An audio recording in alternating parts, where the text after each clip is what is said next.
Online class में आपका स्वागत है। मैं डीपी मौर्य SSIC कर्नाकपुर विद्यालय से कक्षा 11वीं के रसायन विज्ञान के लेसन नंबर 2 में परमाणु की संरचना में, जैसा कि बच्चों पहली कक्षा में हमने आपको परमाणु के कुछ पार्ट के विषय में बताया था। आज का हमारा टॉपिक ये होगा कि किसी भी तत्व का परमाणु क्रमांक और परमाणु द्रव्यमान या परमाणु भार की हम लोग किस प्रकार से व्याख्या करते हैं और उनकी हम जानकारी कैसे प्राप्त करते हैं, इसके विषय में हम आपको आज बताएंगे। बच्चों ध्यान देना, ये परमाणु द्रव्यमान या इसी को हम लोग परमाणु भार के नाम से भी जानते हैं। ठीक है, अब देखिए बच्चों, हमारे आवर्त सारणी में जितने भी एलिमेंट हैं, जितने भी तत्वों की जो व्याख्या किया गया है, उसकी मुख्य भूमिका के बारे में आपके मोजले नामक वैज्ञानिक ने यह बताया था कि किसी भी तत्व का जो परमाणु क्रमांक होता है, ध्यान देना बच्चों, किसी भी तत्व का जो परमाणु क्रमांक होता है उसका निर्धारण हम किस प्रकार से करते हैं। याद रखना बच्चों, किसी भी तत्व का जो परमाणु क्रमांक होता है, हम जानते हैं कि सभी पदार्थ हमारे इलेक्ट्रॉन और प्रोटॉन और न्यूट्रॉन से मिलके ही हमारे बने हुए हैं। ठीक, 3 मूल कणों से मिलके बने हुए हैं, जिसके विषय में हमने बताया था कि सभी परमाणुओं का एक अपना होता है नाभिक। क्या होता है बच्चों? नाभिक। किसी भी तत्व के नाभिक में हमारा होता है न्यूट्रॉन एंड प्रोटॉन होता है, जबकि जो हमारा इलेक्ट्रॉन होता है उस तत्व के नाभिक के बाहर एक उचित कक्षाओं में हमारे इलेक्ट्रॉन जो होते हैं वितरित होते हैं।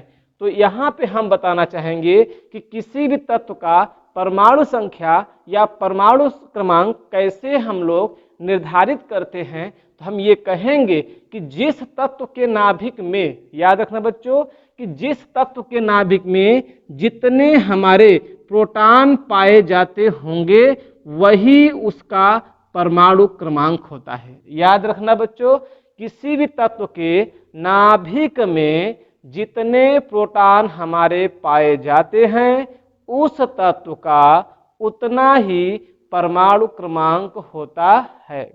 ठीक है, उतना ही हमारा परमाणु क्रमांक होता है। ठीक, ये हमने आपको बता दिया कि तत्व के नाभिक में उपस्थित प्रोटॉनों की संख्या जो होती है उस तत्व का परमाणु क्रमांक के बारे में बात करता है। परमाणु क्रमांक को हम लोग Z से प्रदर्शित करते हैं। याद रखना पड़ा, परमाणु क्रमांक बोले या हमारा परमाणु संख्या बोलता है, दोनों अवस्थाओं को या दोनों का मतलब एक ही होता है। इसकी जो वास्तविक स्थिति होती है वह हमारा आपके प्रोटॉनों की संख्या पर निर्भर करता है। ठीक है, अच्छा, दूसरा हमने आपको लिखा है बेटा परमाणु द्रव्यमान या परमाणु भार क्या होता है। तो याद रखना बच्चों, किसी भी तत्व के नाभिक में उपस्थित, याद रखना, किसी भी तत्व के नाभिक में उपस्थित, किसी भी तत्व के नाभिक में उपस्थित प्रोटॉनों और न्यूट्रॉनों की संख्याओं का जो योग होता है वही हमारा परमाणु द्रव्यमान होता है। याद रखना बच्चों, किसी भी तत्व का जो नाभिक होता है, नाभिक में उपस्थित कुल प्रोटॉनों की संख्या, कुल न्यूट्रॉनों की संख्याओं का जो योगफल होता है वही हमारा परमाणु द्रव्यमान या परमाणु भार होता है। तो हमने ये आपको ही बता दिया। ठीक, इसको आप लोग ध्यान रखिएगा। जैसे कोई एलिमेंट है हमारा, मान लिया मैंने X है, इसका जो है परमाणु क्रमांक Z को हम यहाँ लिखेंगे और परमाणु द्रव्यमान को हम लोग कहाँ लिखते हैं? ऊपर क्यों लिखते हैं। ठीक बच्चों, इसको ध्यान में रखिएगा। किसी भी तत्व, माना कोई हमारा एक तत्व है बेटा, ये हमारा एक कोई तत्व है, तो यह उसका परमाणु क्रमांक हमारा नीचे प्रदर्शित होता है और यह उसका परमाणु भार ऊपर प्रदर्शित किया जाता है। जैसे मैंने कहा ऑक्सीजन होता है, ऑक्सीजन का परमाणु क्रमांक 8 होता है और परमाणु भार हमारा इनका 16 होता है। ठीक, तो यहाँ पे हम लोग कहेंगे कोई अगर पूछता है कि ऑक्सीजन का परमाणु क्रमांक 8 कैसे हुआ, तो आप यही कहोगे कि ऑक्सीजन के नाभिक में कितने प्रोटॉन हैं? 8 प्रोटॉन है। कितने हैं बेटा? हमारा 8 प्रोटॉन है, इसीलिए इसका परमाणु क्रमांक हमारा 8 ही माना जाता है। ठीक, इसका परमाणु क्रमांक कितना है? 8। इसका परमाणु द्रव्यमान कितना है? आप कहेंगे 16 है। अगर कोई बोलता है न्यूट्रॉनों की संख्या क्या होती है, तो कहेंगे परमाणु द्रव्यमान माइनस प्रोटॉनों की संख्या, तो आप कहेंगे 16 माइनस 8 बराबर 8 है। यहाँ पे देखिए बेटा कि ऑक्सीजन का जो नाभिक है उसमें उपस्थित जो न्यूट्रॉनों की संख्या और प्रोटॉनों की जो संख्या है वो हमारे यहाँ पे क्या है? बराबर है। अर्थात इसमें 8 न्यूट्रॉन और 8 हमारे क्या हैं? प्रोटॉन होते हैं। यहाँ पे बच्चों एक बात और ध्यान दीजिएगा कि किसी भी तत्व का जो परमाणु द्रव्यमान होता है वह नाभिक में उपस्थित प्रोटॉनों और न्यूट्रॉनों पर ही निर्भर करता है। ठीक, और एक बात हम यहाँ कहना चाहेंगे, कभी कभी ऐसा होता है कि प्रोटॉनों की संख्या के दुगने के बराबर हमारा जो होता है परमाणु द्रव्यमान होता है। ठीक, परमाणु द्रव्यमान हमारा जो होता है वह प्रोटॉनों की संख्या के 2 गुने के बराबर होता है। लेकिन बच्चों कहीं कहीं पर ऐसा भी देखा जाता है कि प्रोटॉनों की संख्या से के दुगने से अधिक हमारा परमाणु द्रव्यमान होता है। इसका कारण ये होता है कि प्रोटॉन तो सेम है, लेकिन नाभिक में न्यूट्रॉनों की संख्या का भिन्नता होने के कारण हमारा जो होता है परमाणु द्रव्यमान उसका आपके प्रोटॉनों की संख्या के दूने से अधिक होता है, लेकिन कभी भी दूने से कम नहीं हो सकता। तो प्रोटॉनों की संख्या जो भी होगी उसके दूने के ज्यादा हमारे होंगे क्या? आपके न्यूट्रॉन, सॉरी हाँ, परमाणु द्रव्यमान। आपका यहाँ पे सोडियम दिया है, सोडियम का परमाणु क्रमांक 11 होता है और परमाणु द्रव्यमान हमारा जो होता है 23। यहाँ बच्चों एक बात हम कह देंगे कि परमाणु क्रमांक इसका 11 है, अर्थात इसके पास 11 प्रोटॉन है, लेकिन परमाणु द्रव्यमान कितना है? तो आप कहेंगे 23 है। तो न्यूट्रॉन कितना है? कहेंगे कि हम लोग निकाल देंगे कि न्यूट्रॉन बराबर यहाँ पे होगा कि परमाणु द्रव्यमान माइनस प्रोटॉनों की संख्या, तो 23 माइनस 11 इक्वल टू 12 हुआ। तो यहाँ देखिए बच्चों कि इस वाले में हमने ये देखा कि प्रोटॉन और न्यूट्रॉन हमारे बराबर थे, लेकिन इस वाले प्रश्न में न्यूट्रॉन हमारा अधिकतम है जबकि प्रोटॉन हमारा कम है। तो यहाँ पे ये ध्यान देना कि किसी भी तत्व के प्रोटॉनों की संख्या के दुगने से अधिक अगर कोई परमाणु द्रव्यमान होता है तो उसका दायित्व निभाने वाला न्यूट्रॉन होता है। कौन है हमारा? वो न्यूट्रॉन होता है। न्यूट्रॉनों की संख्या में अधिकता होने के कारण हमारे प्रोटॉनों की संख्या के दोगुने से ज्यादा होता है परमाणु द्रव्यमान होता है। ठीक है, अच्छा एक पॉइंट हमारा ये हो गया। एक पॉइंट बेटा हम ये बात करना चाहेंगे, इलेक्ट्रॉनों की संख्या आप जान लीजिए परमाणु का यहाँ पे आशय ये होता है कि परमाणु शब्द अगर जिस तत्व के साथ लग जाएगा वहां पे इलेक्ट्रॉन हमेशा हमारे प्रोटॉन हमेशा हमारा परमाणु क्रमांक के बराबर होते हैं। याद ना बेटा कि किसी भी एलिमेंट को अगर आपने कह दिया कि आप परमाणु की अवस्था में हो तो हमेशा हमारा इलेक्ट्रॉन हमारे प्रोटॉन और परमाणु क्रमांक हमारे तीनों बराबर होते हैं। याद रखिएगा कि अगर किसी तत्व का परमाणु अवस्था बात करते हैं तो उस अवस्था में हमारे परमाणु क्रमांक प्रोटॉन और इलेक्ट्रॉन तीनों बराबर होते हैं। ठीक, लेकिन जैसे बेटा मैंने कहा हे ऑक्सीजन आपका परमाणु क्रमांक 8 है, यहाँ पे कहेंगे कि हम ये जैसा कि हम जानते हैं किसी भी तत्व का जो प्रोटॉन होगा उसके नाभिक के बाहर उतने ही इलेक्ट्रॉन पाए जाते हैं। इसी के कारण हमारा प्रोटॉन और इलेक्ट्रॉन की संख्या बराबर होने के कारण हमारा परमाणु उदासीन हो जाता है। क्या होता है बेटा? उदासीन। क्योंकि एक इलेक्ट्रॉन पे जो आवेश होता है, एक इलेक्ट्रॉन पे आवेश जो होता है वही एक प्रोटॉन पर भी आवेश होता है। इनके आंकिक मान बराबर होते हैं, परंतु चिन्ह हमारे जो हैं अलग अलग होने के कारण हमारे ये दोनों एक दूसरे को कैंसिल कर देते हैं। इसीलिए हमारा इसमें कहेंगे कि प्रोटॉन बराबर 8, इसका इलेक्ट्रॉन बराबर 8 और परमाणु क्रमांक बराबर 8। तो देखिए बच्चों कि 8 प्रोटॉन है, 8 इलेक्ट्रॉन है, ठीक। 8 इलेक्ट्रॉन 8 प्रोटॉन की संख्या बराबर होने के कारण यहाँ पे हम कहते हैं कि कोई भी परमाणु अगर ऐसा अवस्था में आता है या किसी भी एलिमेंट को हम परमाणु बोलते हैं तो उस अवस्था में हम ये कह पाएंगे कि परमाणु उदासीन होते हैं। ठीक है, इसको आप लोग याद रखिएगा कि प्रोटॉनों की संख्या, इलेक्ट्रॉनों की संख्या और परमाणु क्रमांक हमारे बराबर कब होते हैं? तो आप कहेंगे जब कोई तत्व परमाणु की अवस्था में होता है तो। ठीक है, आइए अगली बात करते हैं। किसी तत्व की पहचान, अगर हम किसी तत्व की पहचान उसके परमाणु क्रमांक से होता है कि उसके परमाणु द्रव्यमान से, तो आप साफ बोलिएगा किसी तत्व की जो पहचान होती है वह उसके परमाणु क्रमांक से होती है, न कि उसके परमाणु द्रव्यमान से, न ही उसके परमाणु भार से। आप क्या बोलेंगे कि किसी भी तत्व के बारे में अगर आपको ये कहता है कि इस तत्व के पास 12 प्रोटॉन है, या कोई कहता है कि इस तत्व का परमाणु क्रमांक 12 है, तो इसका मतलब ये हुआ कि वह उसके वास्तविक गुण की बात कर रहा है। लेकिन परमाणु भार से हम किसी विशेष तत्व को यह नहीं कह सकते कि यह वही तत्व है। ठीक, क्योंकि हमारे कुछ ऐसे भी अपवाद आते हैं कि जिनके पर आप लोग पढ़ेंगे आगे कि समस्थानिका, संभारिका, वहां पे हम उसको अंतर करेंगे कि संभारिकों में परमाणु भार समान हो गया, परमाणु क्रमांक अलग हो जाते हैं। तो यहाँ पे हम जान पाएंगे आगे हम लोग कि परमाणु भार से किसी तत्व विशेष के बारे में आप बात नहीं कर सकते, लेकिन परमाणु क्रमांक अर्थात प्रोटॉन एक ऐसा शब्द होता है जिससे कि हम किसी तत्व के विशेषता के बारे में पूरे सख्त के साथ में यह कह सकते हैं कि यहाँ इस तत्व का यही विशेषता है। ठीक है बेटा, आगे देखिए।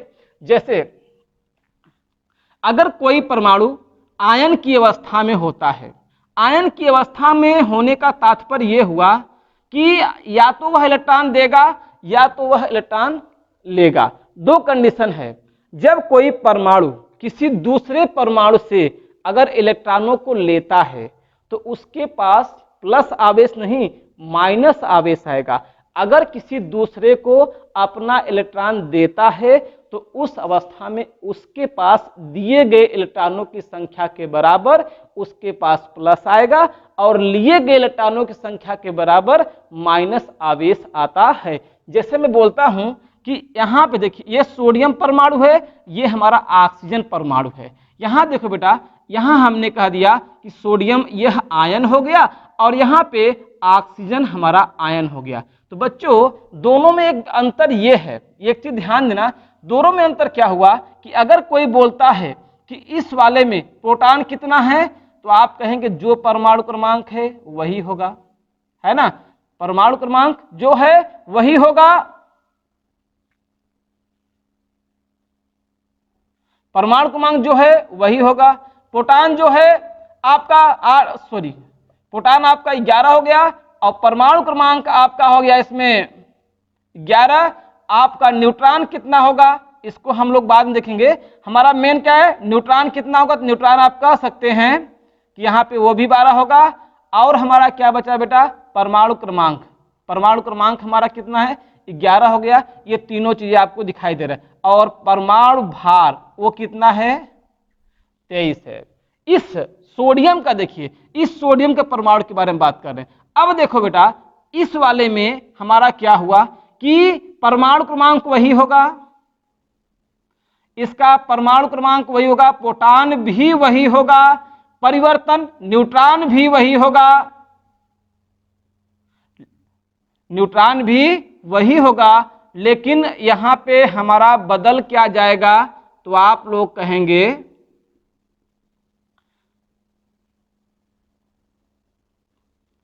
इलेक्ट्रॉनों की संख्या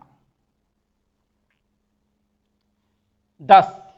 देखिए बेटा या इसको यहाँ पे ऐसा लिखे ताकि आपको क्रम समझ में आए। इलेक्ट्रॉनों की संख्या यहाँ पे 10 हो गई। देखिए बच्चों, हमारे कहने का तात्पर्य यह है कि जब कोई परमाणु इलेक्ट्रॉन लेता है या इलेक्ट्रॉन देता है, उस अवस्था में क्या हमारे परिवर्तन होते हैं, नाभिक में क्या परिवर्तन होता है या उसके बाहर क्या परिवर्तन होता है, ये हम जानना चाहेंगे। तो आपको मैंने ये बता दिया कि जब कोई इलेक्ट्रॉन देता है, इलेक्ट्रॉन को देता है तो वहां पे उसके पास आता है प्लस चार्ज, इलेक्ट्रॉन को लेता है तो वहां पे आते हैं माइनस चार्ज। यहां देखिए बच्चों, यहां पे सोडियम ने इसका परमाणु क्रमांक 11 था, तो पहले इलेक्ट्रॉन भी 11, क्योंकि परमाणु है। मैंने आपको बताया कि परमाणु की अवस्था में हर एलिमेंट का, परमाणु की अवस्था में हर एलिमेंट का ये तीनों चीजें हमेशा क्या होती हैं, बराबर होती हैं। ये कभी भी बदलेंगे नहीं। पूरे एलिमेंट की बात कर रहा हूं, पूरे आवर्त सारणी की हम बात करेंगे।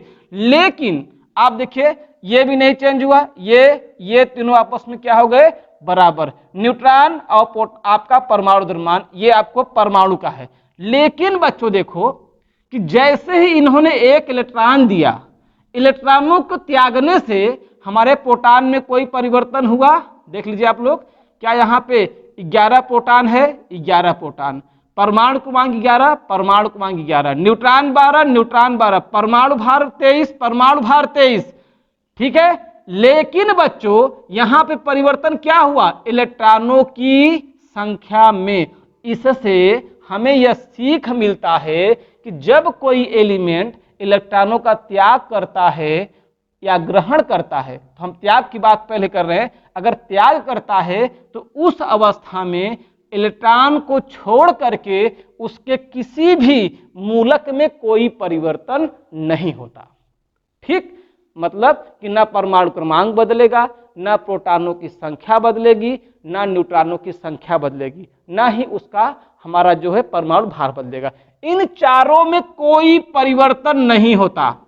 इसका मुख्य कारण यह है, आप ये कहोगे कि ऐसा क्यों होता है सर कि इलेक्ट्रॉनों को त्यागने पर हमारा प्रोटॉन, न्यूट्रॉन, परमाणु क्रमांक और परमाणु भार नहीं बदलते, क्या कारण है? तो आप यही कहोगे क्योंकि आपने इलेक्ट्रॉन को नाभिक से नहीं निकाला, इलेक्ट्रॉन को नाभिक से बाहर निकाला। जो ये चारों गुण हैं, प्रोटॉन, परमाणु क्रमांक, न्यूट्रॉन और परमाणु भार, ये सभी हमारे किस पे निर्भर करते हैं, नाभिक पर। तो जो नाभिक के अंदर वाले गुण पे निर्भर करते हैं, उनके अंदर इलेक्ट्रॉनों को त्यागने पर या ग्रहण करने पर कोई परिवर्तन नहीं होगा। तो यहाँ पे आप देखेंगे तो आप यही कहोगे कि ये इलेक्ट्रॉन नाभिक के बाहर से निकला है, इसीलिए हमारे नाभिक में परिवर्तन नहीं आएगा। तो इससे यह सिद्ध होता है कि एलिमेंट का जब कोई इलेक्ट्रॉन निकल जाता है तो उस अवस्था में नाभिक में परिवर्तन नहीं आता, और जो गुण नाभिक से निर्भर करते होंगे इलेक्ट्रॉनों के त्यागने पर या ग्रहण करने पर, उनके अंदर परिवर्तन नहीं आता। उसी प्रकार से यहां भी देख लीजिए आप लोग, यहां पे इलेक्ट्रॉन 8 है, यहां पे प्रोटॉन 8 है, यहां पे परमाणु क्रमांक 8 है, यहां बेटा न्यूट्रॉन कितना है, 8 है, यहां पे परमाणु भार कितना है, 16 है। अब देखिए हम इसकी बात करेंगे। यहां पे पहले बेटा 8 इलेक्ट्रॉन थे, अब यहां पे क्या हुआ, माइनस का मतलब इलेक्ट्रॉनों की वृद्धि और प्लस का मतलब इलेक्ट्रॉनों की कमी हुआ।